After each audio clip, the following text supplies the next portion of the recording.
Po úmrtí majiteľa účtu banka účet zablokuje, a to hneď ako sa o jeho úmrtí dozvie. Finančné prostriedky na účte sa stávajú súčasťou dedičstva už okamihom smrti.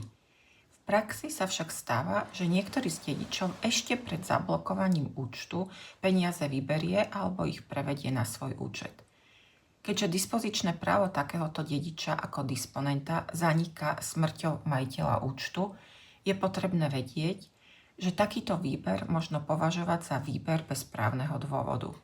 Platí, že peniaze, ktoré sa nachádzali na účte majiteľa účtu ku dňu jeho smrti, sa považujú za súčasť dedičstva, aj keď už fyzicky na účte nie sú. V dedičskom konaní má notár povinnosť tieto výbery zohľadniť. Dedič, ktorý peniaze vybral, ich musí buď vrátiť do dedičstva, alebo sa mu započítavajú na jeho dedičský podiel. To znamená, že ani v takom prípade peniaze z dedičstva nezmiznú. Stále sú jeho súčasťou a v konaní sa musia spravodlivo vysporiadať.